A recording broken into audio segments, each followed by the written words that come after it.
Bismillahirrahmanirrahim. Alhamdulillahirabbil alamin. Wal 'aqibatu lil muttaqin wa la 'udwana illa 'alal zalimin. Asyhadu an la ilaha illallah wahdahu la syarika lah. Ilahul awwalin wal akhirin. Wa asyhadu anna Muhammadan 'abduhu wa rasuluh. Shalawatu rabbi wa salamuhu alaihi wa sallama tasliman katsira, amma ba'd. Ikhwani fi din wa akhwati fillah rahimani wa rahimakumullah. Alhamdulillah, kita kembali melanjutkan dari kajian rutin kita membaca matan dari kitab Tauhid yang diambil dari kitab Qurratu Uyunil Muwahhidin fi tahqiqi da'watil anbiya'i wal mursalin, yang ditulis oleh Syekh Abdurrahman Ibn Hasan Ibn Muhammad Ibn Abdul Wahhab rahimahullahu ta'ala. Baik, kita masih di kitab Tauhid, penjelasan tentang kewajiban umat manusia supaya mereka bertauhid. Setelah kita baca ayat wa ma khalaqtul jinna wal insa illa liya'budun wa laqad ba'atsna fi kulli ummatin rasulan an i'budullaha wajtanibut taghut wa qada rabbuka alla ta'budu illa iyyahu wa bil walidaini ihsana wa'budullaha wa la tusyriku bihi syai'a.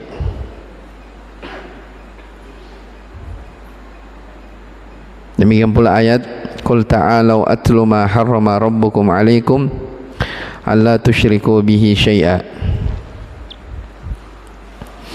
Baik.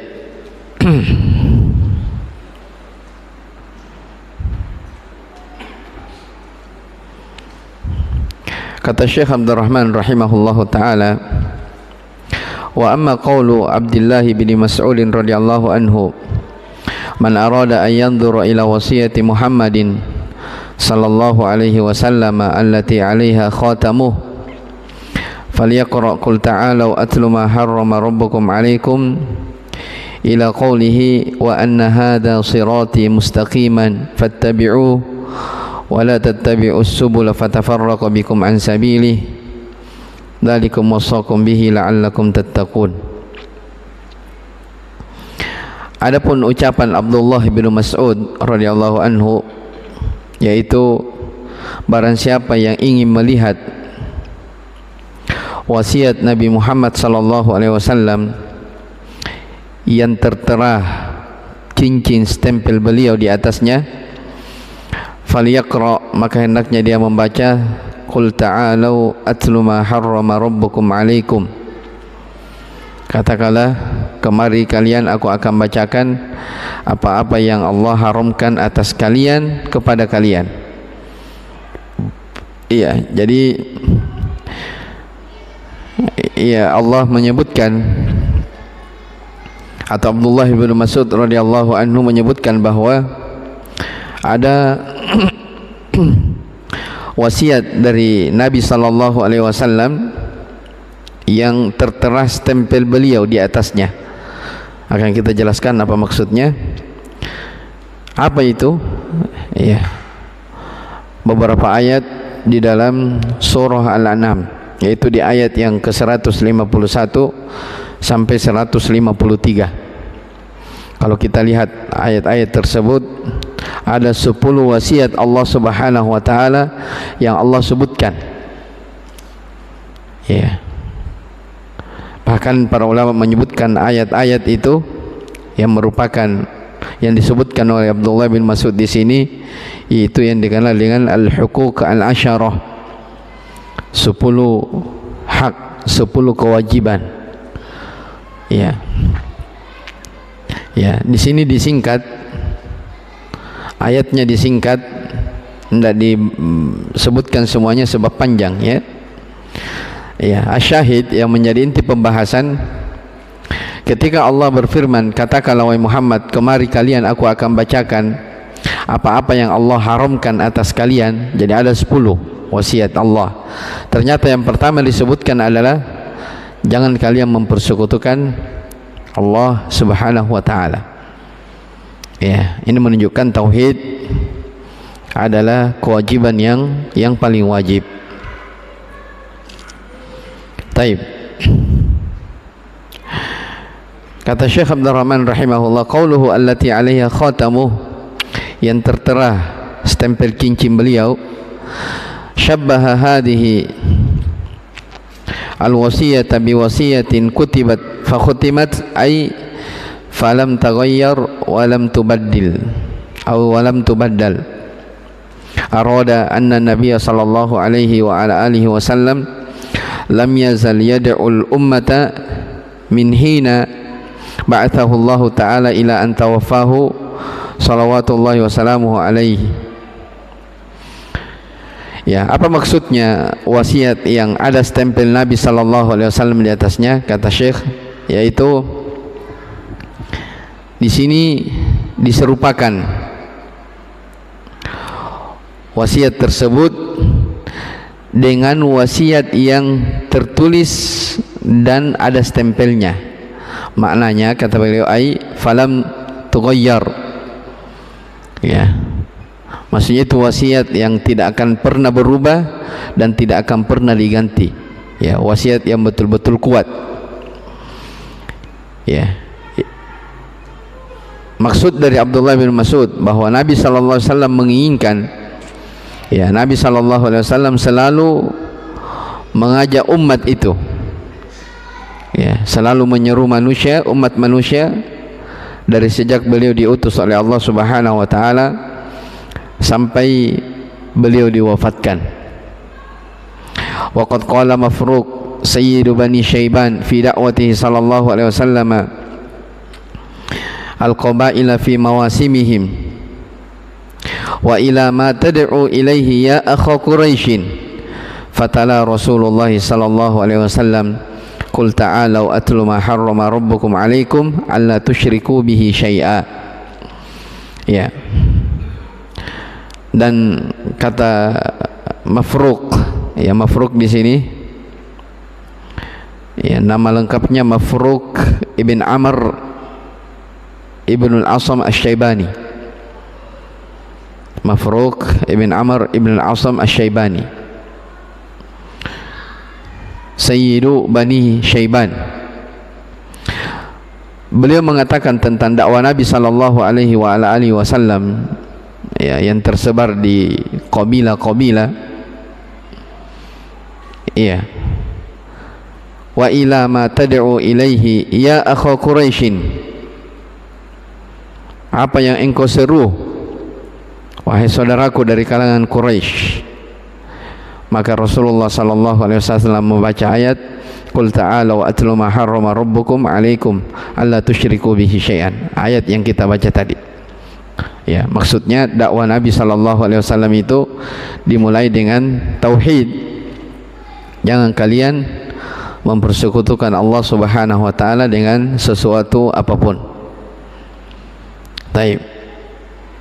Cuma dari sisi riwayat, ya, kata para ulama, hadis ini ada kelemahan dari sisi sanad.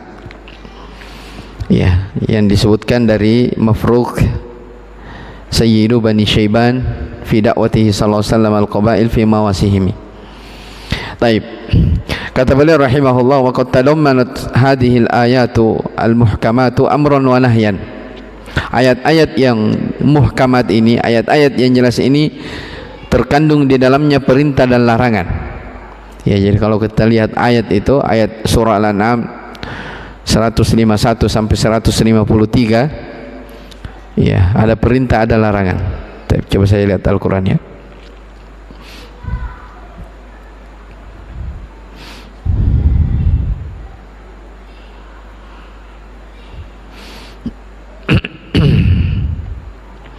Surah Al-An'am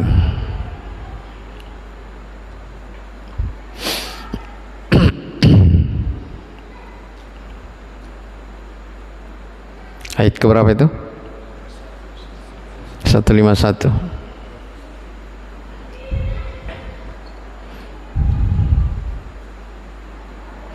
Taib. Allah Subhanahu wa taala berfirman, "Qul ta'alu atlu ma harrama rabbukum 'alaikum." Ya, katakanlah Muhammad, ta'alu, kemari kalian wahai ahlul kitab. Kemari kalian wahai orang-orang musyrikin. Atlu, aku akan bacakan. Ma harrama rabbukum, apa yang Allah Tuhan kalian haramkan, alaikum, atas kalian. Ya. Allah tusyriku bihi syai'an. Jangan kalian mempersekutukan Allah dengan sesuatu apapun. Ya. Ini larangan. Wabil walidaini ihsana, dan terhadap kedua orang tua kalian berbuat baiklah. Ini perintah. Yang pertama tadi larangan berbuat kesyirikan, ini perintah berbakti kepada kedua orang tua. Ini menunjukkan bahwa berbakti kepada kedua orang tua itu urutan kedua dari setelah kewajiban kepada Allah. Ya, setelah itu berbakti kepada kedua orang tua. Makanya berbakti kepada kedua orang tua itu dari ibadah yang besar. Ya, ibadah yang besar. Dan berbakti itu tidak mesti dikatakan harus berbakti secara fisik, tidak mesti. Ya, mendoakan, ya, selalu mengingat, ya, itu bahagian dari bakti. Taib. Wala taqtulu auladakum min imlaqin. Janganlah kalian membunuh anak-anak kalian karena takut miskin. Nahnu narzuqukum wa iyyahum, karena kami yang memberi rezeki kepada kalian dan kepada mereka, kepada anak-anak kalian. Ya, ini larangan. Jadi masa jahiliyah dahulu itu, ya, mereka, ya, membunuhi anak-anaknya karena takut miskin.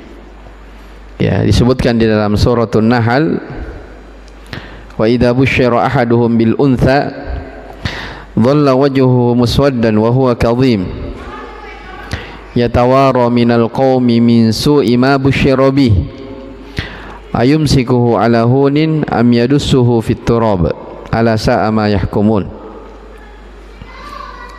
Kata Allah Subhanahu wa taala, orang-orang jahiliyah, orang-orang musyrikin, apabila mereka diberi kabar gembira bahwa akan lahir anak perempuan,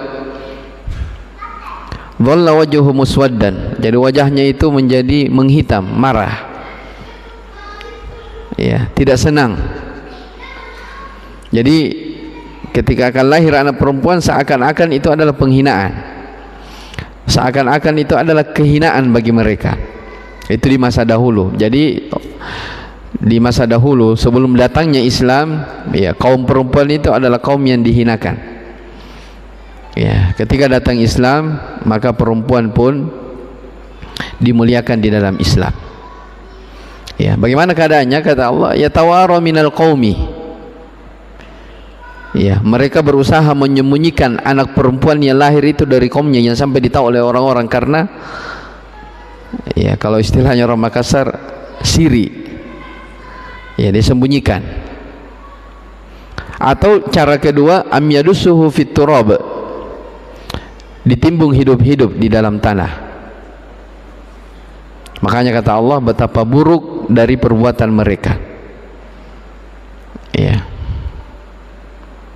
Maka datang wasiat ini, wala taqtulu auladakum min imlaq, jangan membunuh anak kalian karena takut miskin. Nahnu narzuqukum wa iyyahum, kami memberi rezeki kepada kalian dan kepada mereka. Ya, di sini juga dipakai dalil oleh para ulama bahwa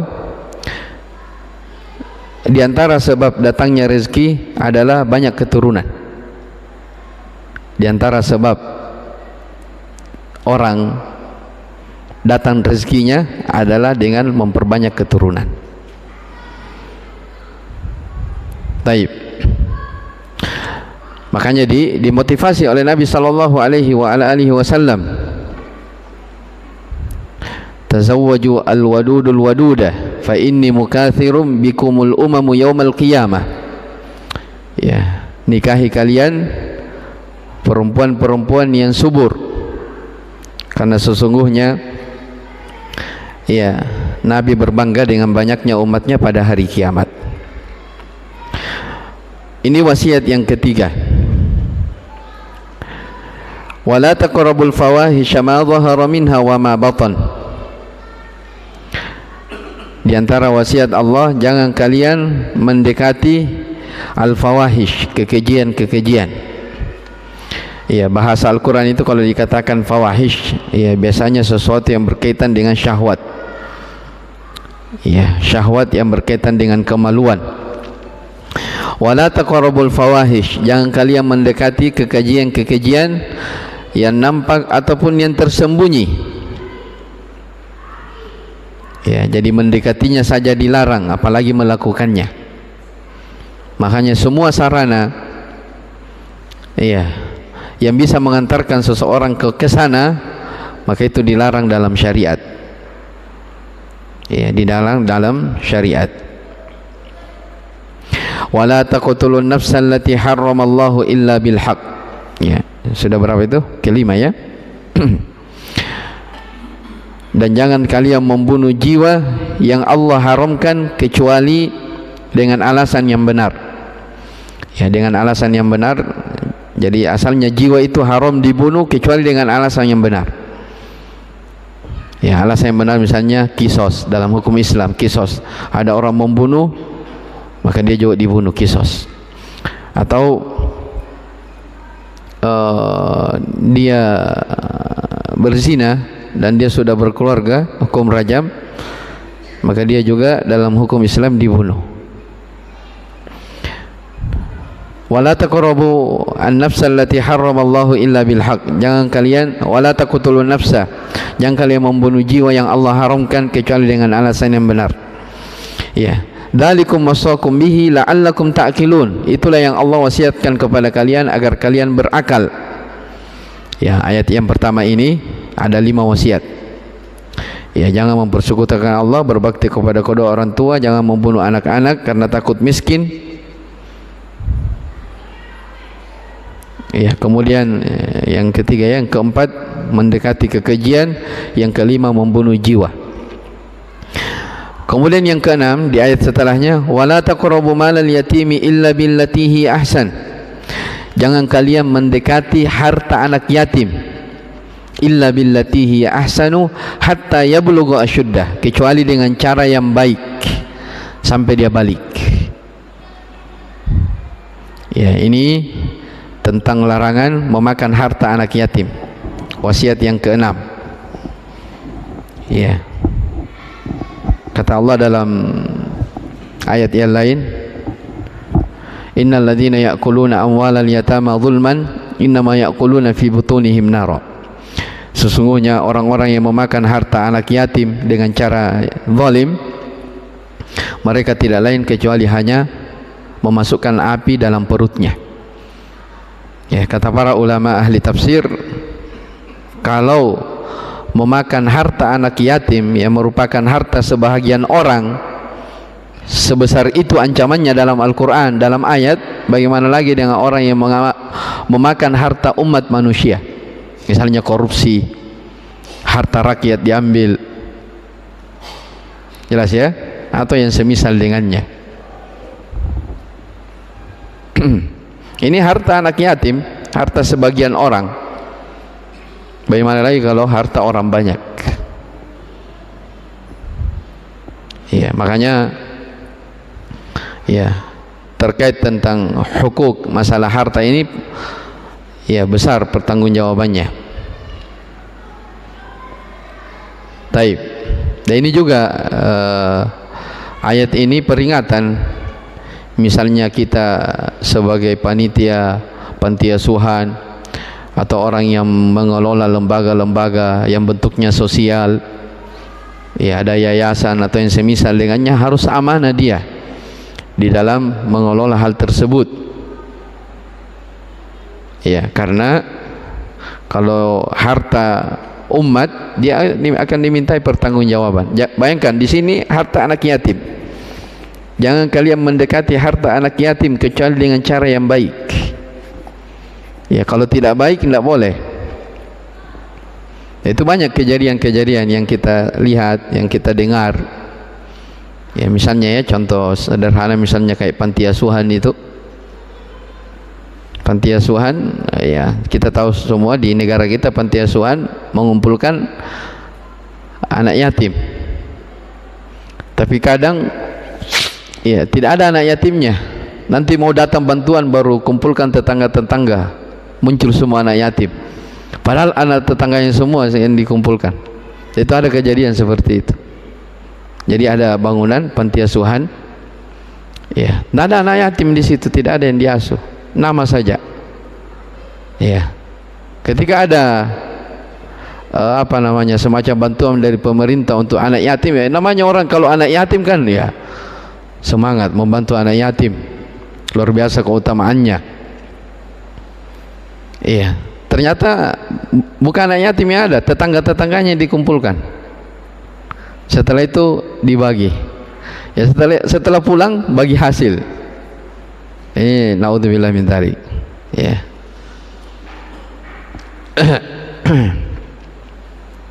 Taib. Kemudian dari wasiat Allah Subhanahu wa taala yang disebutkan di sini, wa auful kaila wal mizana bil qist.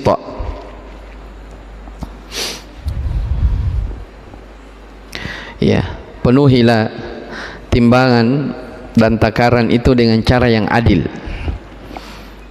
Ya, ini terkait tentang masalah jual beli. Harus adil dalam menimbang, di dalam menakar. Ya. La nukallifu nafsan illa wus'aha. Kami tidak membebani jiwa kecuali dengan kesanggupannya. Taib, di ayat yang kedua ini ada dua wasiat di dalamnya. Ya, tiga ya. Wa idza qultum fa'dilu walau kana dza qurbah. Apabila kalian berucaplah dengan adil sekalipun itu adalah kerabatmu. Ini yang ketiga. Sudah 8. Wa bi ahdillahi aufu, dan terhadap janji-janji tunaikanlah. Ini yang ke-9. Dzalikum wasaqum bihi la'allakum tadhakkarun. Itulah yang Allah wasiatkan kepada kalian agar kalian mengingat. 9 wasiat. Ayat setelahnya, wa anna hadza sirati mustaqiman fattabi'uhu. Kata Allah, ini adalah jalanku yang lurus, ikutilah jalan tersebut. Wa la tattabi'us subulah, jangan kalian mengikuti jalan-jalan yang lain. Fatafarraqu bikum an sabili, yang membuat kalian terpecah-pecah, ya, berselisih dari jalan Allah. Ya, dzalikum wasaqum bihi la'allakum tattaqun. Itulah yang Allah wasiatkan kepada kalian agar kalian bertakwa. Ya, jadi kalau dihitung semuanya dari 3 ayat ini, ya, surah Al-An'am ayat 151 sampai 153 terdiri dari 10 wasiat. Iya, wasiat yang pertama ada 5. Ayat yang pertama ada 5 wasiat. Di ayat yang kedua ada 4, dan di ayat yang ketiga ada 1 wasiat. Jadi semuanya 10. Makanya para ulama menyebutkan 3 ayat ini disebut al-huquq al-asyarah. 10 wasiat yang agung. Wasiat Allah Subhanahu wa ta'ala. Ya, ternyata setelah kita melihat, setelah kita baca ayat-ayat ini, ternyata wasiat yang pertama yang Allah sampaikan kepada nabinya adalah alla tusyriku bihi syai'an. Jangan kalian mempersekutukan Allah dengan sesuatu apapun juga, menunjukkan kewajiban manusia untuk bertauhid. Ya, tauhid adalah kewajiban yang paling wajib. Sebagaimana halnya kesyirikan adalah larangan yang terbesar. Taib. Kemudian kata Syekh Abdurrahman rahimahullahu taala, wa qad tadammanat hadhihi al-ayatul muhkamatu amrun wa nahyan. Ayat ini, ayat-ayat yang kita baca tadi itu, ya, terkandung di dalamnya perintah dan larangan. Kama qala ta'ala an khalilihi Ibrahim alaihi salam, sebagaimana firman Allah tentang khalilnya, kekasihnya Ibrahim alaihi salam, idh qala lahu rabbuhu aslim qala aslamtu li rabbil alamin wa wassa biha Ibrahimu banihi wa Ya'qub ya bunayya innallaha astafa lakumud dina fala tamutunna illa wa antum muslimun. Di ayat setelahnya, al-ayat, am kuntum syuhada'a idh hadara Ya'qub al-maut idh qala li banihi ma ta'buduna min ba'di qalu na'budu ilahaka wa ilaha abaika Ibrahim wa Ishaqa ilahan wahidan wa nahnu lahu muslimun. Ya, ini wasiat ya Nabi Ibrahim kepada putra-putranya. Ya, jadi dikatakan am kuntum syuhada, sebelumnya Nabi Ibrahim berwasiat kepada Yakub, kemudian Yakub kepada ya anaknya setelahnya. Am kuntum syuhada idh hadara Ya'qub al-maut. Ya, ketika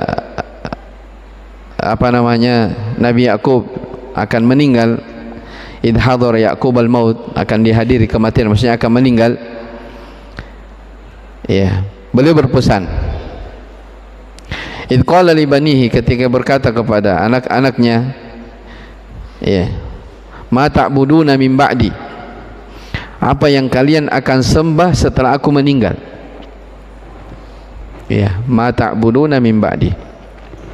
Itu wasiat ya para nabi dan rasul. Ketika mereka akan meninggal, ada wasiat-wasiat yang mereka pesan kepada anak-anaknya. Ya, ternyata wasiat mereka adalah apa yang kalian akan ibadahi sepeninggalan kami. Ya. Qalu, mereka menjawab, na'budu ilahaka wa ilaha abaika Ibrahim. Kami akan beribadah, menyembah kepada sesembahanmu dan sesembahan nenek moyangmu Ibrahim. Wa nahnu lahu muslimun, dan kami semuanya adalah orang-orang yang berserah diri. Itu jawaban anak-anaknya Nabi Yakub alaihissalam ketika akan meninggal. Beliau berwasiat. Ya, kalau sebagai orang sekarang, oh ya, wasiatnya bukan mana budu ya, mata akulu, apa yang kalian akan makan kalau saya meninggal. Taib.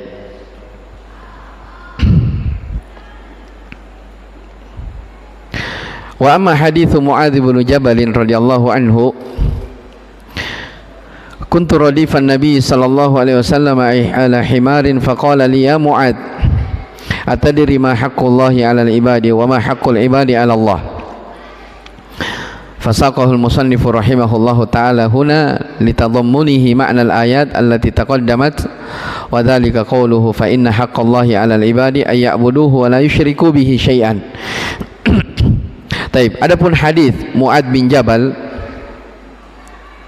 ya, yang beliau bercerita bahwa dahulu aku pernah dibonceng oleh Nabi sallallahu alaihi wasallam di atas himar, keledai. Faqala li, maka Nabi berkata kepadaku, ya Mu'adz, wahai Mu'adz, tahukah kalian apa hak Allah atas hamba-hambanya? Wa ma haqqul ibadi 'ala Allah, dan apa hak hamba atas Allah? Perhatikan pertanyaannya. Kata Nabi SAW kepada Mu'adz, ini Mu'adz lagi dibonceng, ya, oleh Nabi SAW, ya, di atas hewan, keledai lagi. Ya, kata Nabi, tahukah kalian wahai Mu'adz, tahukah kamu wahai Mu'adz, apa hak Allah atas hamba dan apa hak hamba atas Allah? Ya, kita baca hadisnya. Qultu, saya menjawab, Allahu wa rasuluhu alam, Allah dan Rasulnya lebih tahu. Qala, maka Nabi bersabda, haqqullahi 'alal ibadi ay ya'buduhu wa la yusyriku bihi syai'an. Hak Allah atas hambanya adalah mereka beribadah kepada Allah dan tidak mempersekutukannya dengan sesuatu apapun. Wa haqqul ibadi 'ala Allah, dan hak hamba atas Allah, ya, alla yu'adziba man la yusyriku bihi syai'an. Allah tidak akan menyiksa hambanya bagi siapa yang tidak melakukan kesyirikan. Ya, jadi katakan haknya hamba atas Allah, Allah tidak akan menyiksa si hamba selama dia tidak melakukan kesyirikan. Qultu ya Rasulullah afala ubashirun nas, kata Mu'ad, aku berkata ya Rasulullah, tidakkah kabar gembira ini aku sampaikan kepada manusia? Qala, Nabi bersabda, la tubashirhum fayattakilu, jangan kalian sampaikan kabar gembira ini supaya mereka jangan sampai mereka bersandar. Akhrajahu fi sahihain, diriwayatkan oleh Imam Al-Bukhari dan Imam Muslim.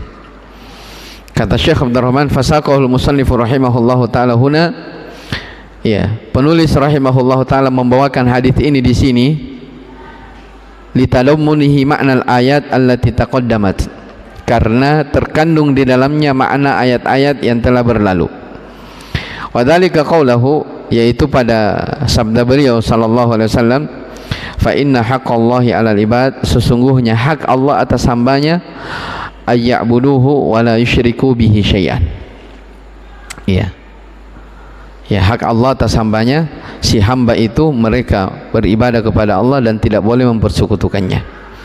Qala al-allamah Ibnu Qayyim rahimahullahu taala, Ibnu Qayyim rahimahullahu taala berkata, haqqul ilahi ibadatun bil amri la biha wan nufusi fadzaka lisyaitani min ghairi isyrakin bihi syai'an huma sababan najati fahabbadha sababani lam yanju min ghadabil ilahi wa narihi illa alladhi qamat bihi al-aslani wan nasu ba'du famusyrikun bi ilahihi au dhu ibtida'in au lahul wasfani. Kata Ibnu Qayyim rahimahullah, ya ini syair ya. Kata beliau, haqqul ilahi ibadatun bil amri. Ya, hak Allah, haqqul ilahi, ya, hak Allah adalah beribadah kepadanya dengan perintah, dengan perintah. Hak Allah adalah dengan diibadahi, dengan disembah. Ya, disembah dengan apa? Bil amri, sesuai dengan perintah. La bihawan nufusi, bukan dengan hawa nafsu. Fadzaka lisyaitani, sebab yang mengikuti hawa nafsu itu adalah jalannya syaitan. Ini luar biasa ya. Jadi ibadah itu, ya, apa hak, ya, yang mesti hamba itu tunaikan kepada penciptanya, yaitu ibadah, menghambakan diri. Sebab kita ini hamba, ya, kita ini budak, ya, maka kita menghambakan diri, beribadah. Ya, tujuan kita dicipta, Allah menciptakan segala fasilitas yang ada, Allah memberikan nikmat, nikmat kesehatan, banyak sekali nikmat. Tujuannya apa? Supaya mewujudkan penghambaan. Ya, bagaimana caranya hamba ini beribadah kepada Allah? Bil amri, dengan perintah. Ya, bukan dengan hawa nafsu. Ya, bukan dengan oh kayaknya seperti ini bagus, ya, oh ini kita bagus lakukan. Kayaknya ini bagus, kayaknya enggak boleh kayaknya. Ya, harus dengan perintah. Makanya kata Ibnu Qayyim, la bihawan nufusi, bukan dengan hawa nafsu orang beribadah itu. Ya. Makanya kalau ibadah dengan hawa nafsu, itulah yang membuat orang jatuh dalam bid'ah, perkara baru dalam agama. Ya, istihsanat, menganggap oh ini baik, ini buruk dengan akalnya. Ya, kalau seperti itu caranya, fadzaka lisyaitan, itu jalan syaitan, jangan diikuti. Kemudian kata Ibnu Qayyim, min ghairi isyrakin bihi syai'an huma sababan najati fahabbada sababan. Ya, tanpa mempersekutukannya. Jadi hak Allah dibadahi, dibadahi dengan perintah, tidak boleh dengan hawa nafsu. Yang kedua, min ghairi isyrakin bihi syai'an, ya, tidak boleh menyekutukannya dengan sesuatu pun. Kemudian kata beliau, huma sababan najati, keduanya adalah sebab keselamatan. Ya, ibadah dibangun di atas perintah Nabi, kemudian selamat dari kesyirikan, itulah kesuksesan yang sebenarnya. Ya. Jadi orang-orang sukses itu Kalau orang berbicara tentang orang yang sukses, tidak ada orang yang sukses di dunia ini. Sebab dunia ini adalah tempat orang diuji. Ya, bagaimanapun banyaknya harta yang dia kumpulkan, ya, tingginya jabatannya, luar biasanya penampilannya di hadapan manusia, belum sukses. Ya, sebab sukses itu menurut Al-Quran adalah faman zuhziha 'anil nari wa udkhilal jannata faqad faz. Ya, siapa yang selamat dari neraka dan dimasukkan ke dalam surga, dialah orang yang sukses. Faqad faz. Sungguh dialah orang yang sukses. Ya. Jadi sukses yang sejati, hakikat orang yang sukses itu adalah selamat dia dari api neraka dan dia berhasil masuk ke dalam surga. Itulah orang yang sukses. Ya, bagaimana caranya bisa dapatkan dua ini? Faman zuhziha 'anil nar, siapa yang diselamatkan dari neraka dan dimasukkan ke dalam surga, dia sukses. Ini, ya, ibadah kepada Allah dengan perintah, bukan dengan hawa nafsu. Ya, yang kedua, jangan mempersekutukan Allah. Makanya kata Ibnu Qayyim, huma sababan najati, kedua inilah sebab keselamatan. Fahabbadha as-sababan, kata beliau, maka alangkah indahnya dua sebab ini. Lam yanju, lebih lanjut kata Ibnu Qayyim, lam yanju min ghadabil ilahi wa narihi illa alladhi qamat bihil aslani. Tidak ada, ya, yang akan selamat dari murka Allah dan dari siksaannya kecuali siapa yang menegakkan dua perkara ini. Apa itu? Tauhid dan selamat dari kesyirikan. Wan nasu ba'du fa musyrikun bi ilahihi au dubtida'in au lahul wasfani. Kata beliau, dan manusia setelah itu, ya, ada yang musyrik atau ada yang pelaku bid'ah atau memiliki kedua sifat tersebut sekaligus. Ya, luar biasa ya ucapan Ibnu Qayyim rahimahullahu taala. Jadi coba kita cermati hak Allah atas hamba, yaitu hamba beribadah kepada Allah Subhanahu wa taala. Hidup ini adalah ibadah. Hidup ini adalah memperbanyak amalan. Ya, hidup ini adalah amalan soleh. Bagaimana caranya supaya kita dapat amalan soleh? Bil amri, dengan perintah. Ya, ada tuntunan, ada petunjuk dari Nabi SAW. Tidak boleh dengan hawa nafsu. Satu, itu amalan soleh. Yang kedua, min ghairi isyrakin bihi syai'an, harus selamat dari kesyirikan. Dan tidak cukup hanya ibadah. Yang kedua, harus selamat dia dari kesyirikan. Iya. Kemudian kata Ibnu Qayyim, tidak ada yang akan selamat dari siksaan, tidak ada yang akan selamat dari api neraka kecuali siapa yang menegakkan dua sumber ini, dua kekuatan ini. Hanya saja manusia itu ada yang terjatuh ke dalam kesyirikan, ada yang terjatuh dalam perkara baru, dan ada yang terjatuh di dua-duanya. Sudah syirik, sudah dua-duanya dapat. Ya, maka demikian.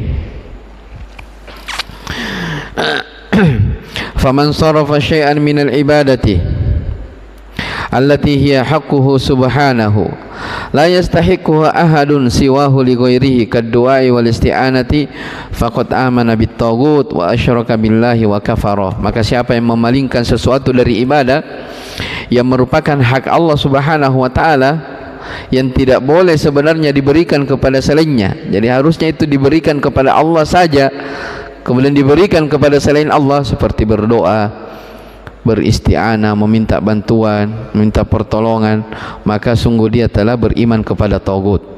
Wa asyraka billahi wa kafara, dia telah mempersekutukan Allah dan kufur. Wa haqqul ibadi 'ala Allah alla yu'adziba man la yusyriku bihi syai'an. Terakhir, hak hamba atas Allah, ya, alla yu'adziba man la yusyriku bihi syai'an. Ini jaminan, ya. Jadi Allah itu tidak akan menyiksa hambanya selama si hamba itu tidak melakukan kesyirikan.